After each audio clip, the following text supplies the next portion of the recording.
ng magulang ay kailangan sa mga batang manonood. GMA News and Public Affairs. Walang kinikilingan, walang pinoprotektahan, walang kasinungalingan, serbisyong totoo lang. Ang mga ulat na aming binantayan. Ang Hacienda Luisita sa Tarlac. Paano namin babayarin yun? Etong na magsasaka ka, inutang lang namin.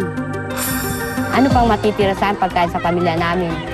Yung pangangailangan namin sa buhay namin, ano pang babayad namin? Pamigay na. Yung lupa, wag nang bayaran sa mga magsasaka. At ang bentahan ng pekeng gamot. Ano yung nilalagay? Harina. Minsan gaw-gaw. Sa antibiotic yun. Yung tinamaan po talaga nun, yung puso ko, kaya namangga po yung puso ko. Kaya yun, nahirapan na po akong huminga nun. Dahil daw po sa pag-inom ko ng antibiotic. Itong mas malawakang pagbabantay. Sa mga isyu ng pamahalaan at lipunan. Reporter's Notebook.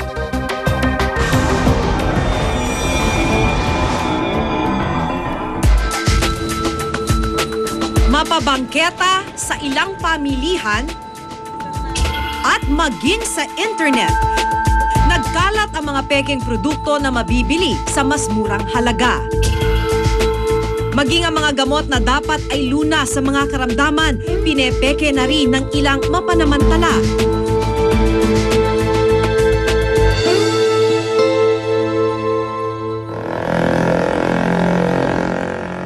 Tatlong taon nang napasok sa iligal na trabaho si Ronald, hindi niya tunay na pangalan.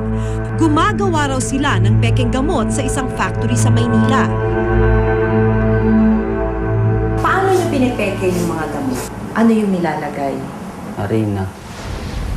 Minsan gaw-gaw. Sa antibiotic yun. May iba pa bang gamot? Mayroon po yung vitamins. Sa bote. Mga syrup. Ano lang yun, gelatin. Bukod sa laman, pati balat ng orihinal na gamot kanila rin daw kinokopya. At dahil hindi tunay ang laman na ibebenta nila ang mga gamot sa halos kalahating halaga nito kumpara sa orihinal na presyo nito. Tinatatakal din ba? Ano yung itinatakal Parang nila? din, parang sa bipad. May tatak din ng bipad. Kasi parehas lang yung itsura eh. Kahit pagtabihin mo yung piki at saka hindi. Sa laman na lang. Sa laman doon mo lalaman na piki. Sa surveillance video na ito sa factory kung saan nagtatrabaho si Ronald, makikita ang mga kahon na pekeng gamot daw ang laman. Saan daw napupunta? Saan itinadala itong mga Sa mga probinsya, saka sa hindi mga kilala ng mga drugstore. Sa mga probinsya, sa Metro Manila, gaya Bulacan, Bisaya, Batangas, ganyan. May mga deliver din yan. Alam ni Ronald na delikado ang napasok niyang kalakaran, pero tila wala pa sa plano niya ang tumigil dito. Minsan nakukonsensya ka ba? Oo, siyempre, kasi yung mga bumibili, nakakaawa din pag makabili ng fake. Ikaw, kinakabahan ka ba na yung mismong pamilya mo makakabili ng ganyan? Oo, siyempre. Pero nasabi ko sa kanila yun, huwag kayong bibili yung mga mumurahin, yung naglalako. Yan, kayong bibili. Dahil? Dahil mga fake yun. Ayon sa pag-aaral ng Department of Health, isa sa bawat 10 gamot na ibinibenta sa Pilipinas ay peke o tinatawag na counterfeit drug. Kadalasang pinipeke raw ang mga vitamins, antibiotics, gamot sa hypertension at diabetes. Malaki ang epekto ng mga peking gamot sa kalusugan ng sino mang uminom ng mga ito. Halimbawa, bibili siya ng peking gamot na hindi naman pala totoong anti-diabetic drug na yun. Hindi pala siya na-treat yung kanyang diabetic problem, yung sakit niya. Ganun po kadelikado. Kaya sabi po ng ating mga dalubhasa, nakakamatay po ang peking gamot.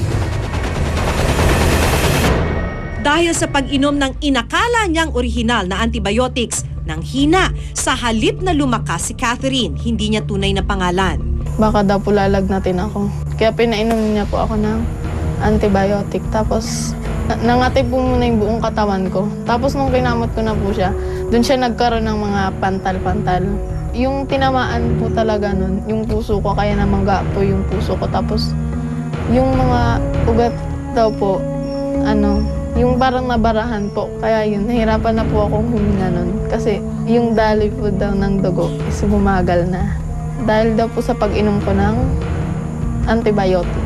Siguro po dapat hindi sila bumibili ng gamot na walang paintulot sa doktor, ganun. Kasi maano rin sila. Katulad ng nangyari sa akin. Mahigpit na ipinagbabawal sa Republic Act 8203 o ang Special Law on Counterfeit Drugs ang pagbebenta, paggawa at pamimeke ng gamot.